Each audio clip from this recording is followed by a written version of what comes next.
Então agora ao professor Julio Nefa, da Argentina. Obrigado.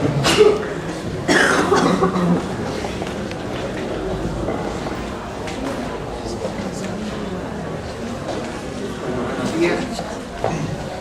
Pido excusas dos veces, la primera por la lengua y en segundo lugar por la voz, que estoy de alguna manera un poco ronco. Entonces, vamos a intentar continuar la reflexión que se inició ayer a la noche con las exposiciones de Úrsula y también del profesor Manuel, pero habiendo escuchado al compañero portugués, mi presentación va a ser mucho más modesta, digamos en el sentido de que voy a tratar de dar una visión de los cambios situada de alguna manera históricamente con las complejidades y contradicciones que tiene, viendo cuáles fueron las transformaciones en cuanto al trabajo humano, pero en los países capitalistas industrializados, visto desde el sur, de alguna manera, digamos. Voy a tratar de ver eso desde nuestra situación, y obviamente es una cosa incompleta y parcial por el tiempo, y donde le voy a dar mucha importancia a las dimensiones institucionales. Es decir que yo me sitúo dentro de una perspectiva teórica que es la teoría de la regulación, donde lo que estudiamos básicamente son las transformaciones que están ocurriendo en el capitalismo como fruto, por una parte, de los cambios en las formas institucionales, es decir, en el Estado, la moneda, la forma de la competencia, la relación salarial, la inserción en la División Internacional del Trabajo, y por otra parte los cambios en el régimen de acumulación de capital. De alguna manera es una, en comparación con el análisis marxista tradicional, se retoman y se rebautizan muchas de las categorías, pero se pone de alguna manera en cuestión el determinismo, es decir que para la teoría de regulación son las formas institucionales las que crean las condiciones para que tenga lugar un determinado régimen de acumulación de capital. Bueno, yo diría que el corte es parcial, entonces a ver si puedo ordenar y el tiempo me da. Primero quiero recordar lo que era de alguna manera el modo de producción capitalista antes de la crisis, la emergencia del nuevo régimen de acumulación y cuáles son los cambios que se produjeron. Bueno, ese viejo régimen de acumulación, digamos que duró básicamente 30 años, desde la Segunda Guerra Mundial hasta la crisis de los 70, estuvo de alguna manera marcado fuertemente por los cambios que hubo, los cambios que hubo en el proceso de trabajo, es decir, la difusión de la Organización Científica del Trabajo, el Taylorismo, básicamente después de la Segunda Guerra Mundial, de manera generalizada en los países europeos, es un poco el impacto del Plan Marshall y los condicionamientos que creó el Plan Marshall para otorgar las ayudas, era que se crearan institutos de racionalización del trabajo, y luego el desarrollo básicamente del Fordismo en sus tres dimensiones. Primero, la mecanización, es decir, básicamente la cadena de montaje que trata de ahorrar el tiempo de trabajo y que, como decía Ford,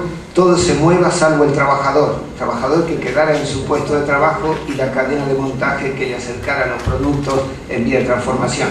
Entonces, la norma de producción, la norma de vida, porque, como decía recién el compañero, para Ford ya está claro que lo que pasa fuera de la empresa es muy importante para la vida de la empresa, y por eso combatió de alguna manera el alcoholismo, porque era algo que no tanto perturbaba la salud de sus trabajadores, sino que perturbaba de alguna manera el funcionamiento de la cadena.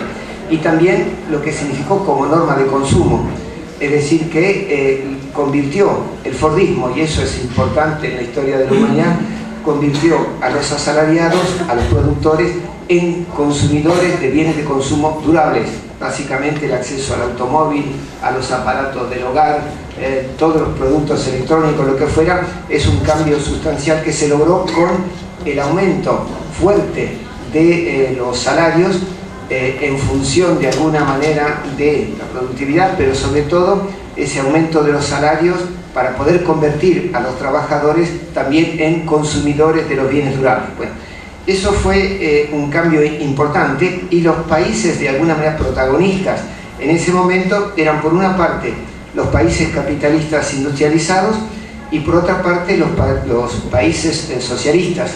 Digamos, después de la Revolución Rusa y de los cambios que ocurrieron después de la Segunda Guerra Mundial, se constituye un grupo importante de países que fueron, junto con los países capitalistas industrializados y con Estados Unidos, los protagonistas del cambio, donde los países en vía de desarrollo eran un tercer estado, algo así como algo especial. En ese contexto, no hay que olvidar que había, por una parte, pleno empleo.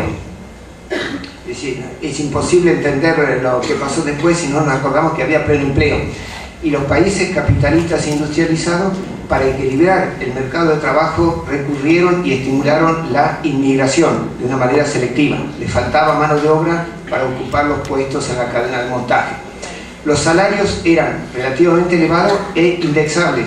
Prácticamente en todos esos 30 años había una escala móvil, en el caso italiano, o indexación automática de los salarios en función del cambio en el costo de la vida. También había una distribución funcional del ingreso favorable a los trabajadores.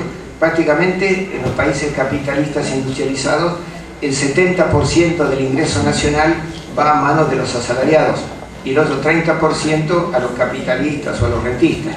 Y siguiendo de alguna manera el sentimiento paternalista de Ford, se expande a escala nacional los sistemas de seguridad social para ocuparse de la reproducción de la fuerza de trabajo, pero no ya a cargo de la empresa, como era el caso de Ford, sino a cargo de la sociedad en su conjunto. Wow. Era una economía regulada a nivel nacional. Prácticamente en todos esos países existían ministerios de planificación que trataban de articular y de evitar los grandes desequilibrios. En cuanto a la división internacional del trabajo, la hegemonía era clara cada vez más de los Estados Unidos, pero había un contrapeso en aquel momento con el poder de la economía soviética y también de los países del Comecon. Y la economía, básicamente el poder de los sectores financieros era mucho más débil que en la actualidad, es decir, predominaba la economía real sobre la economía financiera. Y tenía una función muy importante el Banco Central, que no era independiente, como finalmente es un poco la regla que se está instaurando. Y entonces esa organización del trabajo basada en el Taylorismo y el Fordismo se orientaba básicamente a ese incremento de la productividad que permitía de alguna manera la instauración de una especie de pacto social en el cual había un compromiso. Los trabajadores aceptaban la cadena de montaje, el taylorismo, pero a cambio de eso el empresario aseguraba la estabilidad en el empleo, faltaba mano de obra, y por otra parte salarios altos e indexables como una forma de fidelizar la fuerza de trabajo para que no rotara. En un contexto de pleno empleo, la rotación de los trabajadores significa un costo para los trabajadores, para los empleadores. O la empresa grande. Básicamente todas las empresas querían ampliarse en cuanto a su volumen de producción y al número de trabajadores. Altamente mecanizados, una gran inversión en bienes de capital fijo y una integración vertical. Es decir, que todas las piezas necesarias a la construcción de un bien de consumo durable, por ejemplo, se producían dentro de la empresa. Eso implicaba una gran dimensión. Era una economía de oferta.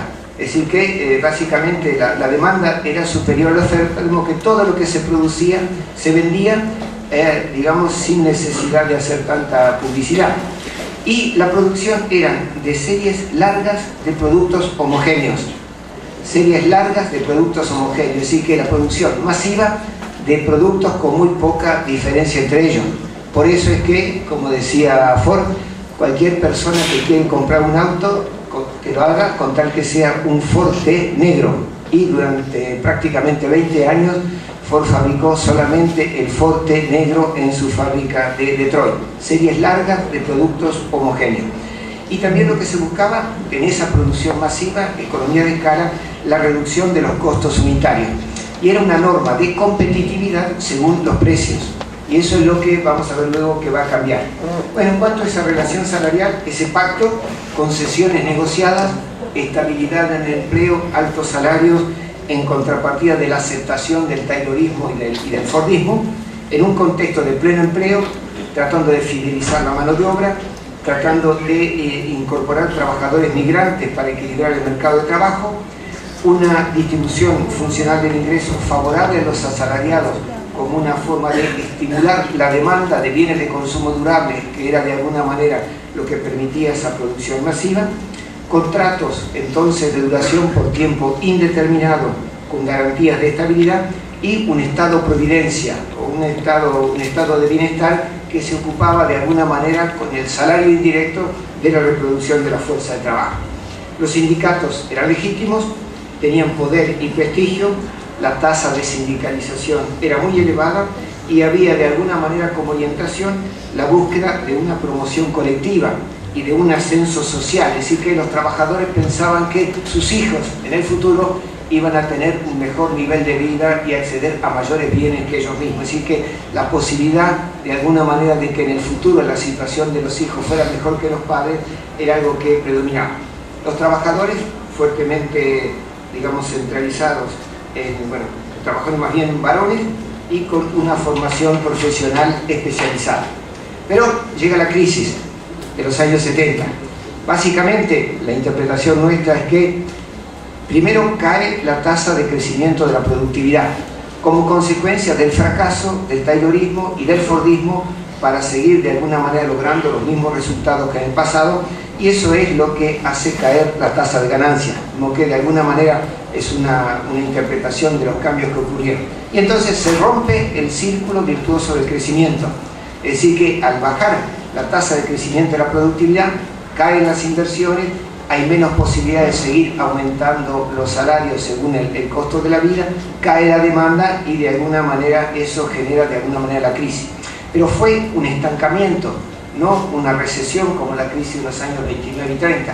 En los años 29 y 30 cayó el volumen físico de la producción, cayó el Producto Bruto. En la década de los años 70 prácticamente hubo un estancamiento, no una disminución del volumen de la producción, un cambio importante. Por eso las políticas keynesianas de los años 30 no sirven para resolver esta crisis.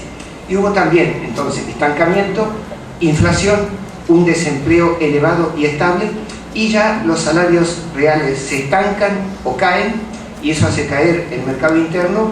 Hay una distribución funcional del ingreso que regresa, pero no llega a los puntos en que existen en nuestros países.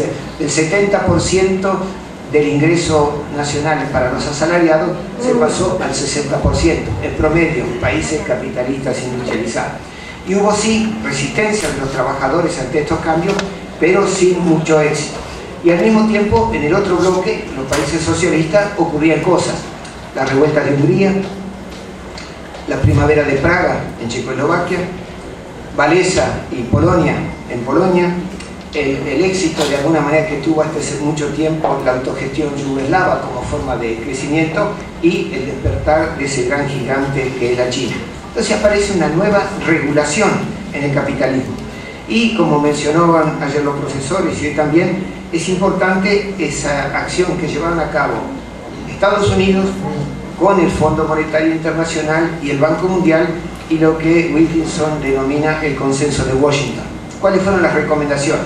La apertura económica para poder combatir la inflación y también para aumentar las exportaciones, es decir, orientar la economía no tanto para el consumo interno como era el modelo fordista, sino hacia la exportación. Y eso lleva de alguna manera a una gran importancia a las empresas de tipo transnacional, que son los agentes de la mundialización. Internamente lo que recomendaban también era una desregulación general. Pensaban que había muchas leyes que impedían el funcionamiento del mercado y sobre todo el mercado de trabajo. Entonces, la desregulación y las reformas laborales. Se propuso la privatización de las empresas públicas para generar un mercado de alguna manera para el capital, abrir un mercado de capital, y esa privatización y cambios también avanza sobre el sistema de seguridad social. Es decir que algunos aspectos de la reproducción de la fuerza de trabajo que antes eran bienes públicos pasaron a ser mercancías la educación, el desarrollo de educación privada, la salud, los institutos privados de atención médica y, digamos, muchos elementos que antes de alguna manera eran funciones que cumplía el Estado, prácticamente pasan a manos privadas y se genera entonces en este contexto de crisis un espacio nuevo para el desarrollo del capital. El mecanismo aparece como de alguna manera el mercado aparece como el mecanismo para optimizar. Ya la planificación prácticamente pasa de moda. Muy pocos países del mundo tienen ministerio de planificación en los países capitalistas industrializados, y aparece el mercado de alguna manera, y se habla del mercado como si fuera una realidad, cuando de hecho es una construcción social. Y cuando uno entiende cómo se forman los precios, no es el mercado, sino los monopolios. Básicamente los monopolios son los que firman los precios. Políticas neoliberales, políticas monetarias contra la inflación, y donde el papel de los bancos centrales independientes juega un papel importante, y hay un proceso interno de reestructuración productiva, debido básicamente a la apertura. Y ya ahora la competencia no se da entre las empresas dentro de un mercado, sino que se estimula la competencia de los países a escala mundial. Y eso hace que esta competencia entre los países de alguna manera genere lo que ha dado a llamarse esta guerra fiscal. Bueno, visto ex post, ¿cuál fue el resultado de estos cambios? Es decir, es fácil de alguna manera verlo ahora, y parece como una cosa coherente, pero era algo bastante caótico, pero en perspectiva se puede ver hoy como algo que tiene una cierta dirección. Pero no es que haya una mente diabólica que haya organizado el funcionamiento del capitalismo para llevarlo en esta dirección. Las reglas mismas del capitalismo hacen que se vaya en una dirección. Pues primero, cambios políticos. Prácticamente ganan las derechas. Políticamente ganan las derechas, y los partidos socialdemócratas se hacen cada vez más reformistas. Cae el muro de Berlín y el régimen soviético. Emerge Japón como la segunda potencia económica mundial, y hay de alguna manera una emergencia de nuevos países industriales. Los países del sudeste asiático, Corea, Taiwán, China, India, obviamente, y en América Latina creo que Brasil, México y Argentina merecen ser considerados como países emergentes.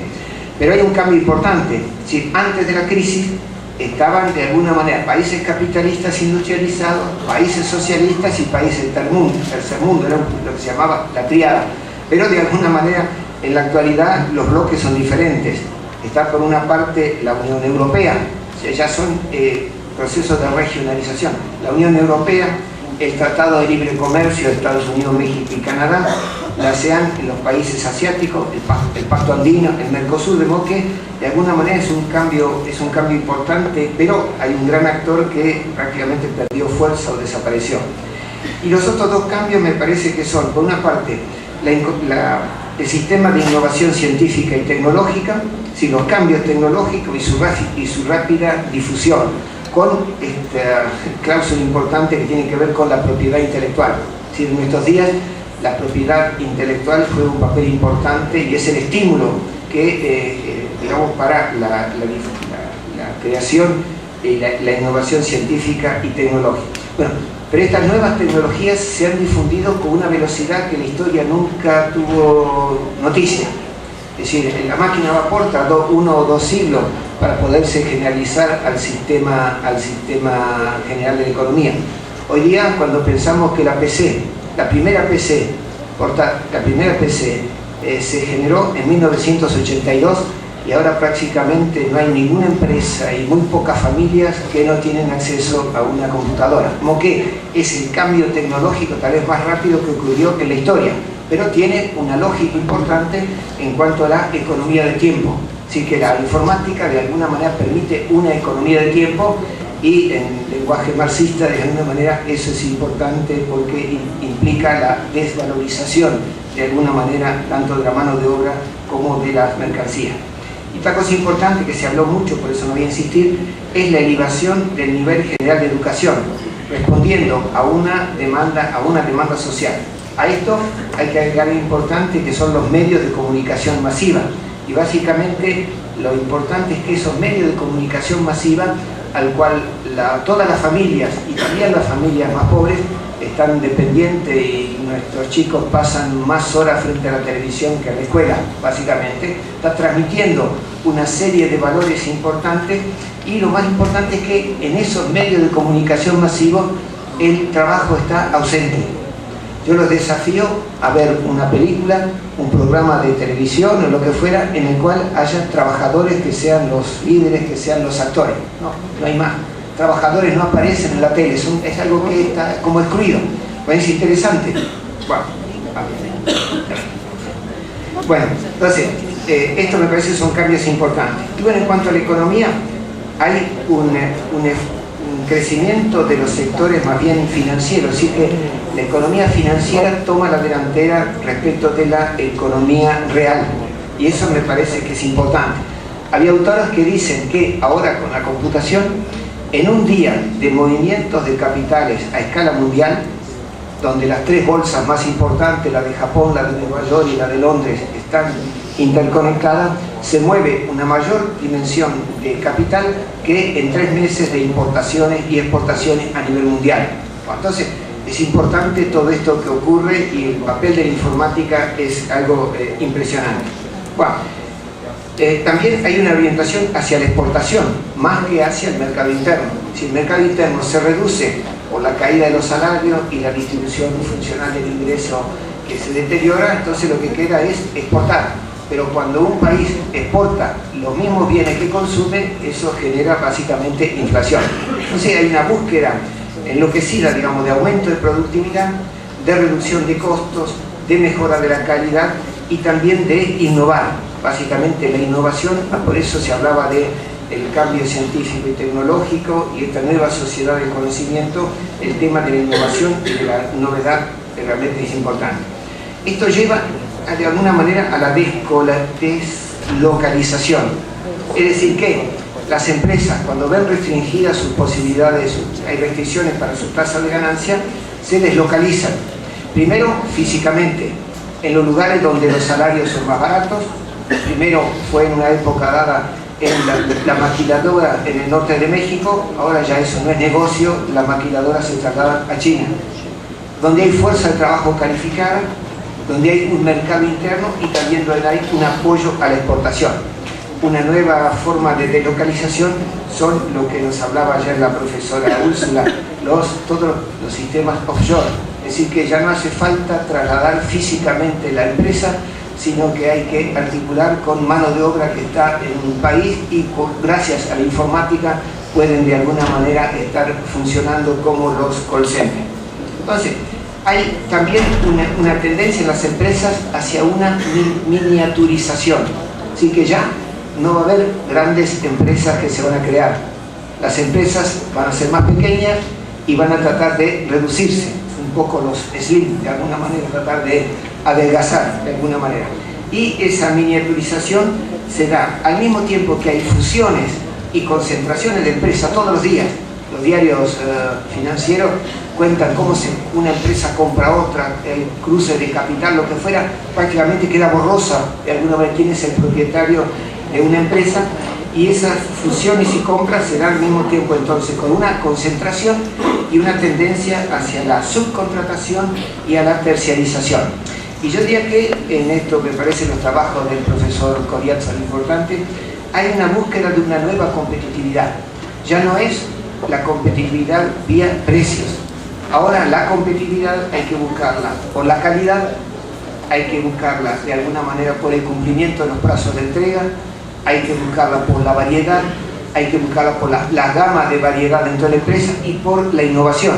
Como que básicamente las empresas que se orientan en esta nueva dirección son las que van a tener éxito en el mercado. A esto se agregan las formas de producir, digamos que vinieron del lado de Japón, ¿sí? Justo a tiempo, el Kanban, los círculos de calidad, de alguna manera han transformado la vida interna de las empresas, y en Brasil hay estudios maravillosos sobre el tema. Entonces, hay nuevos procesos de trabajo. Ya el taylorismo y el fordismo no son garantías de eficiencia para las empresas. Solamente una empresa vieja y con empresarios tradicionales va a volver a poner un cronómetro para estudiar a sus trabajadores o va a tratar de instituir formas paternalistas para lograr la adhesión de los trabajadores. Aparecen nuevas formas de organización del trabajo, es decir, el trabajo, la rotación de puestos, la ampliación de tareas, el enriquecimiento de tareas y los equipos autónomos de trabajo o las células de producción. Son todas formas de organizar el proceso de trabajo diferentes de lo que significaba el taylorismo y el fordismo, aunque se orientan al mismo objetivo: aumentar la tasa de plusvalor, tanto absoluto como relativo. Bueno, los trabajadores hoy día ya se necesita un otro perfil de trabajadores, sobre todo para las empresas transnacionales y para los grandes grupos económicos.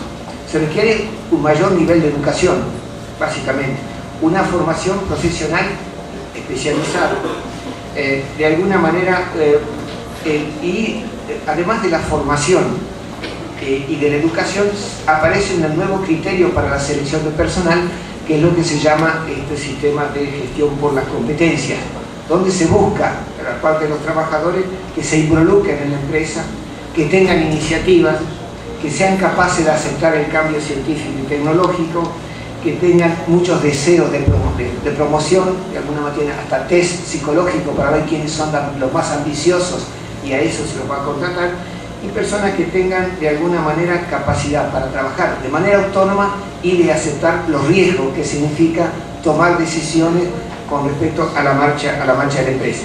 Esto se da junto con métodos de alguna manera más sofisticados para disciplinar la fuerza de trabajo y para controlar la fuerza de trabajo, muy distinto de los sistemas de gestión de personal de los 30 años gloriosos, donde por lo general los jefes de personal eran policías jubilados o militares jubilados. Ese era un poco el perfil, personas que de alguna con autoridad eran las personas que se ocupaban de la gestión de la fuerza de trabajo. Hoy día son formas sofisticadas y bastante disciplinadas. Y lo que se busca es borrar de alguna manera la contradicción de clases y convertir al trabajador en un asociado, es un socio. El trabajador ya no es básicamente llamado un asalariado, es un socio. Y por lo tanto, la marcha de la empresa de alguna manera está condicionando su propio progreso en la empresa. Una forma de borrar de alguna manera y un poco concretar lo que había logrado Ford de alguna manera con sus trabajadores, que prácticamente se hablaba de Ford-Men, ¿no? Prácticamente toda la forma de gestión del personal era para el trabajador de Ford. Entonces eso ha logrado éxito en el sentido de que mucha gente cuando va a trabajar todos los días dice que va a trabajar a su empresa, pero no es su empresa. Bueno, son formas de involucramiento. Bueno, hay un cambio también en la relación salarial. Desde la relación salarial son las instituciones que regulan el uso y la reproducción de la fuerza de trabajo. Bueno, hay un cambio importante porque ya no falta mano de obra, hay un excedente, mejor dicho, hay una demanda reducida de fuerza de trabajo y por lo tanto hay un control de la inmigración. Habrán leído en los diarios todos los comportamientos de todos los países europeos. Prácticamente ahora quisieran poner el muro de Berlín pero para el otro lado, así que no vengan los húngaros, que no vengan los polacos, que no. Prácticamente hay un control de la inmigración y al mismo tiempo se dan desempleo elevado y persistente, subempleo, precariedad, informalidad, trabajo no registrado y como se había hablado de esta tendencia a favorecer el emprendedorismo, de alguna manera la idea es que los trabajadores, en lugar de estar desocupados, tendrían que crear su propia empresa. Había un ministro de Trabajo en Francia que se llamaba Raymond Barre, que era un economista bastante conocido, que cuando le decían que aumentaba el desempleo, decía, bueno, pero no entiendo a esos trabajadores. En vez de estar desocupados, ¿por qué no crean su propia empresa? Interesante como argumento, ¿no? Bueno, y dentro de los que trabajan hay una segmentación y una fractura social. Bueno, materia de ingreso, caen los salarios reales en todos los países del mundo o se estancan y se habla como una forma, un eufemismo de la moderación salarial, es decir, tratar de que el salario no crezca más que el crecimiento de la productividad. Entonces hay también una disminución de la distribución funcional del ingreso en esos países, ya no es el 70%, bajó al 60%. Y la pobreza, de alguna manera, está presente también en los países ricos y ya se habla de los trabajadores pobres, si personas que tienen un salario pero igual con esos salarios están por debajo de la línea de pobreza y hay que inventar un impuesto negativo para poder de alguna manera que las personas lleguen a consumir. La indigencia y cómo resuelven esos países el tema de la indigencia con el salario, el ingreso ciudadano o con los ingresos mínimos de inserción, en el caso de los franceses. Trabajadores marginales, los migrantes, las minorías étnicas y un proceso de exclusión social, como habla Castel. Sí, en esos países hay como un cuarto mundo. Sí, en países desarrollados hay un cuarto mundo, sí, el sector de los más pobres. Y esto de alguna manera es un proceso que continúa, es un proceso continuo, desde el desempleo, el subempleo, la pobreza, hasta ese fenómeno de la exclusión social. En cuanto a las relaciones de trabajo, han cambiado profundamente las instituciones, es decir que hay reformas laborales, para sintetizar, flexibilizando el uso de la fuerza de trabajo por la legislación, reduciendo el costo laboral, las contribuciones a la seguridad social y básicamente también cambiando el sistema de negociación colectiva. Es decir que el sistema fordista era una negociación colectiva a nivel de la rama. De un lado el sindicato que representaba a todos los trabajadores y del otro lado una cámara patronal que representaba a todos los empleadores. Pues la tendencia de alguna manera es a reducir, a bajar, a disminuir el nivel de la negociación, donde la negociación colectiva se haga a nivel de cada empresa y donde finalmente en las pequeñas y medianas empresas no va a haber negociación colectiva debido a la debilidad de los sindicatos. Prácticamente va a ser una negociación individual del trabajador con el jefe de personal. Como que hay reformas laborales muy profundas y un cambio en la seguridad social.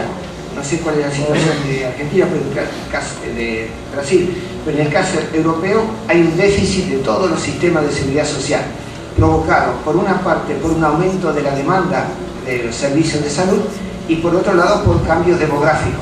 El envejecimiento de la población lo que está haciendo es que va a ser cada vez más difícil sostener un poco los sistemas de jubilación tan generosos que había, y eso implica aumentar la duración de la vida activa, 5 años prácticamente en todos los países, y también aumentar las cotizaciones sociales, como que es un sistema que de alguna manera encuentra dificultad. Y los sindicatos, bueno, cae la tasa de sindicalización.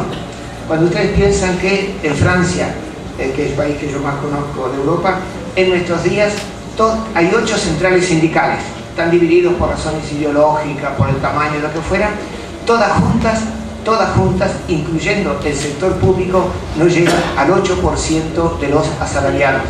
Es decir que 8% de los asalariados son los que están sindicalizados. Entonces se dan cuenta que el poder y el prestigio de las organizaciones sindicales cayó. Hay una pérdida de poder político por parte de los sindicatos, por, de alguna manera, la desaparición o la transformación de los partidos comunistas, los partidos socialdemócratas que se hacen cada vez más reformistas y eran prácticamente los aliados naturales de la clase trabajadora organizada. Hay un cambio también cultural, la vida sindical interesa muy poco a los jóvenes, prefieren ir a hacer deportes o hacer de alguna manera actividades o hacer una banda de rock o cosas por el estilo antes que ir al sindicato. Van al sindicato, son todos viejos, no hay nada que lo ofrezca para los jóvenes, básicamente los jóvenes desertan del sindicato, de modo que el sindicalismo es algo así como un parque jurásico, ¿no? De alguna manera, ¿no? Para encontrar un joven en un sindicato hay que caminar mucho, ¿no? Entonces, esto hace que hay un debilitamiento de alguna manera, pero que estimula por otra parte la reunificación. Habrán visto que a nivel mundial las 3 centrales sindicales que había, una de la Nación, otra que era la Federación Sindical Mundial Comunista y otra la Central Cristiana, finalmente terminaron en una sola central en Europa, que es un signo de debilidad, de modo que los problemas ideológicos dejaron de ser causa de la división entre los trabajadores. Por último, lo que tiene que ver con las condiciones de trabajo, es decir que las nuevas formas de organizar el trabajo han eliminado riesgos, es decir, difícilmente en una metalúrgica en nuestros días vamos a ver obreros trabajando como vimos ayer en la película esta, la huelga en ABC. Ese sistema ya no hay ninguno que trabaje así. Pero aparecen otros riesgos, es decir, los riesgos del medio ambiente físico, de alguna manera han disminuido por el uso de la economía para evitar accidentes, lo que fuera, pero hay riesgos que tienen que ver con las características psíquicas y mentales del trabajo que son cada vez más exigidas a los trabajadores. Entonces, hay un problema ahí en cuanto a las condiciones y medio ambiente de trabajo que es un objeto de mucha reflexión y donde los sindicatos han retomado de alguna manera la iniciativa y pelean por la reducción del tiempo de trabajo, por la prevención en materia de accidentes y enfermedades profesionales y piden una mayor participación para poder controlar los riesgos ocupacionales. Este de alguna manera es como ustedes se dan cuenta, un panorama global de los cambios que se han dado y contrastando con lo que ocurrió en esos 30 años gloriosos donde el Fordismo fue la forma en que se regulaba la acumulación de capital. Bueno, en nuestros días entonces, como síntesis y antes que el compañero me corte, primero, yo diría que el capitalismo por su propia lógica conduce a crisis. Digamos, si hay algo que es verdadero en el marxismo es esto de que el capitalismo por su propia lógica produce crisis. El problema es que no todas las crisis son terminales y piensen que en la década, en el siglo XX hubo la crisis de los años 30, después la crisis de los 70 y sin embargo no se derrumbó el modo de producción capitalista, de modo que estamos enfrente de un enemigo que hay que tomarlo en serio. Primero, hubo una regulación del capitalismo y todos estos cambios que yo les conté han dado como resultado que en nuestros días vuelve a crecer la tasa de ganancia. Es maravilloso de alguna manera cómo el capitalismo ha logrado reestructurarse, reconvertirse y aumentando de alguna manera la forma de explotación de los trabajadores o gracias a la mundialización vuelve a crecer la tasa de ganancia. Pero lo que es cierto es que la lógica misma de funcionamiento del capitalismo conduce a la crisis. Entonces, de ahí la importancia que tenemos para estudiarlo, para revisar las categorías, para buscar nuevos marcos teóricos. Y yo diría que, sobre todo, una cosa que es muy importante es tomar conciencia de que este es otro capitalismo, es el capitalismo pero de una forma diferente. ¿No? Que las políticas que fueron útiles para combatir de alguna manera la crisis de los años 30 ya no son tan útiles para confrontar con esta situación. Por eso el Keynes de alguna manera ya no es tan útil en nuestros días como fue después de los años 30. Entonces, ¿qué hacer? ¿No? Una pregunta, hay un libro famoso, ¿no? Bueno, ¿qué hacer? Bueno, yo diría que nuestro esfuerzo, diría dos cosas rápidas. Primero, la necesidad de analizar, de criticar y de estar atento a ver las contradicciones que se refieren básicamente. Es decir, la mal llamada globalización, que no terminamos de entender qué es la globalización, ni siquiera por quienes inventaron ese concepto o esa palabra, digamos, de origen anglosajón. Y entonces me parece que este seminario, como bien lo planteó el profesor Giovanni Alves, se va a conformar ya, o ya prácticamente se conformó, como un seminario de carácter internacional que está asumiendo la mayor importancia, incluso por la temática. 3 temas articulados: trabajo, economía y educación, que son fundamentales para cualquier trabajador, para cualquier ser humano. Es decir, un seminario que no solamente es interdisciplinario, sino que es transdisciplinario, que es que es académico, pero que trasciende la academia y va a la discusión de problemas que son fundamentales para los trabajadores, las comunidades y las sociedades contemporáneas. En ese sentido, me parece que desde esta perspectiva, digamos, micro, se está forjando una contraposición a las corrientes dominantes que legitimaron la imposición del neoliberalismo más rapaz, más salvaje en los últimos 25 años en nuestros países. La discusión de problemas que son fundamentales para los trabajadores, las comunidades y las sociedades contemporáneas. En ese sentido, me parece que desde esta perspectiva, los tratador balbaciano, que de alguna manera fija un precio inicial para la fuerza de trabajo y a partir de ahí hay transacciones entre los oferentes y los demandantes hasta que se logra un equilibrio general y a partir de ahí se puede mejorar, pero solo marginalmente. Si en esta teoría no hay posibilidad de hacer cambios de tipo estructural. Ahora bien, el salario real es de alguna manera el precio de referencia y hay ajustes de alguna manera y este salario marginal es el que se corresponde con la productividad marginal, sabiendo que la productividad marginal es la cosa más difícil de medir, sobre todo a escala microeconómica. Sin embargo, se supone que los empresarios, cuando van a contratar a una persona, conocen la productividad marginal de esa persona antes de que empiece a trabajar. Se dan cuenta que son todos supuestos muy fuertes y que la hacen muy vulnerable. Otra cosa es que el trabajo y ocio no son de alguna manera una alternativa porque son complementarias. El trabajador tiene que reposarse para poder trabajar, lo que no es una opción entre trabajo y ocio, sino que los trabajadores requieren el ocio para recuperar su fuerza de trabajo. Como ven ustedes, son supuestos muy débiles, pero esta es la teoría dominante. Pero si uno no discute los supuestos, después tiene que aceptar todas las consecuencias de políticas que se refieren, básicamente. es decir, la mal llamada globalización, que no terminamos de entender qué es la globalización, ni siquiera por quienes inventaron ese concepto o esa palabra, digamos, de origen anglosajón.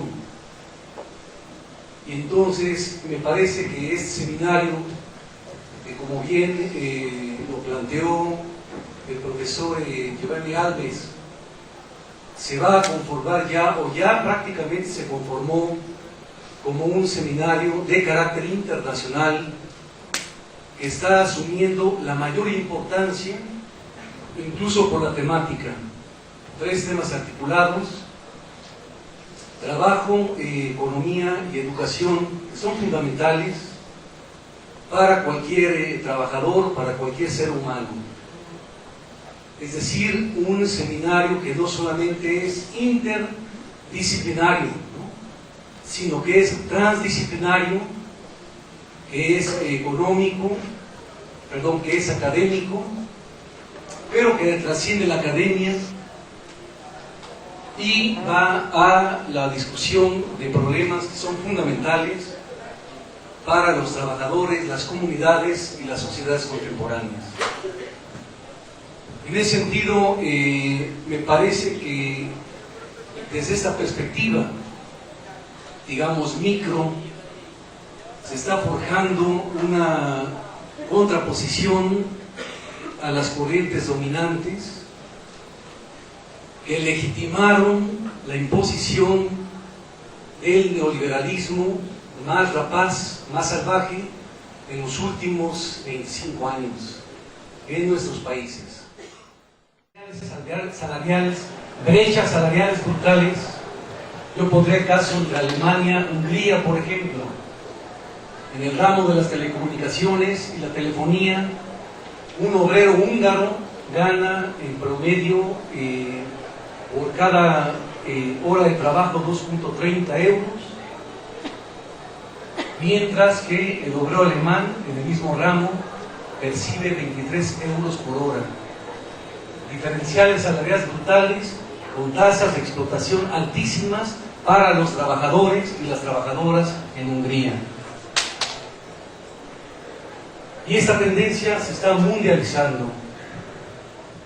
Esta tendência aproxima desses autores porque, diferentemente dos outros, ele entende que esses autores são autores críticos, que estão fazendo uma crítica à escola de classe no sistema capitalista. Mas logo, ele, então, do ponto, veja, estou apresentando como é o movimento do pensamento dele, né? Ele entende que esses autores, embora sejam críticos, carecem de uma compreensão, segundo a leitura dele, de uma compreensão dialética do papel da educação, sobretudo do papel da escola. Ou seja, eles entendem que a escola, cada um ao seu modo, logicamente, que a escola é sempre necessariamente reprodutora das relações sociais, no caso, relações sociais capitalistas. E, portanto, eles chegam à conclusão que esses autores não podem oferecer respostas às perguntas que estavam postas. Ou seja, eles não, se a escola é necessariamente apenas reprodutora das relações sociais capitalistas, não pode servir, não pode oferecer algum papel no processo de transformação do sistema capitalista. Por isso ele descarta esses autores e vai denominá-los de concepções crítico-reprodutivistas. Crítico-reprodutivistas, porque embora sejam críticos, eles entendem que a escola é sempre necessariamente reprodutora das relações sociais capitalistas. E, portanto, na compreensão deles, esses autores não são dialéticos, ou seja, esse é um exercício muito interessante, né? Para ele, esses autores não têm uma compreensão dialética da escola, ou seja, se é verdade, aí veja, se é verdade, ele não nega que a escola pode reproduzir e efetivamente reproduz as relações sociais capitalistas, ela pode também, dialeticamente, ou melhor, contraditoriamente, se confrontar com isso e, portanto, servir como um instrumento, quiçá, na transformação da própria sociedade capitalista. Por isso, como esses autores não oferecem resposta, ele vai ler também o Paulo Freire, também se afasta do Paulo Freire por diversas razões, tá? De tal maneira que, então, a partir daí ele começa, então, tentar discutir uma pedagogia que seja dialética, né? Que seja crítica, mas dialética, né? E ele vai denominar, a partir de um certo momento, de pedagogia dialética, efetivamente. Depois ele vai denominar de pedagogia revolucionária, tá? Até que aos poucos ele começa a oferecer algumas pistas de como, então, pensar numa educação, sobretudo uma educação escolar, portanto, uma pedagogia que buscasse responder às questões postas, vale dizer, como a educação escolar pode contribuir com o processo de transformação do capitalismo. A partir desse momento, ele começa a rascunhar essas pistas, tá? Baseado em autores, porque ele também não inventou a roda, né?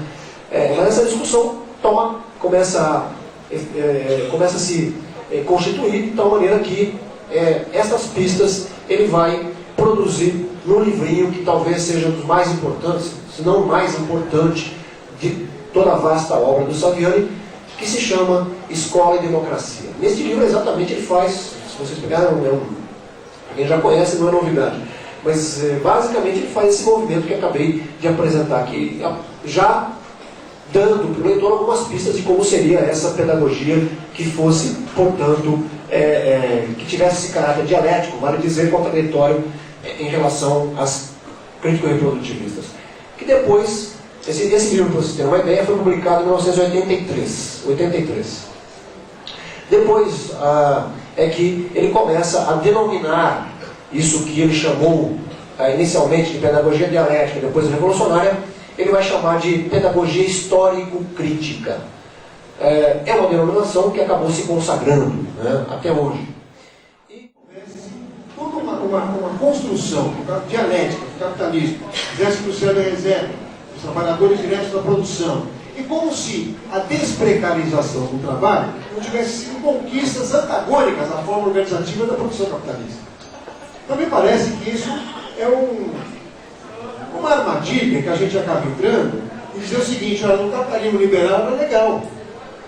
Agora, nessa desregulamentação é ruim. Vamos voltar então para a forma liberal do capitalismo. Essa é a primeira questão que eu jogo para a mesa. A segunda,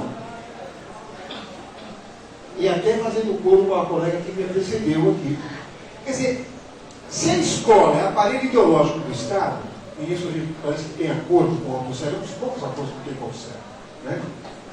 Se a escola é aparelho ideológico do Estado, como você transformar o aparelho ideológico do Estado num fundamento revolucionário, quer dizer, de transformação? Aliás, esse papo de transformação social também, para mim, é uma coisa estranha. Quer dizer, o que é transformação social?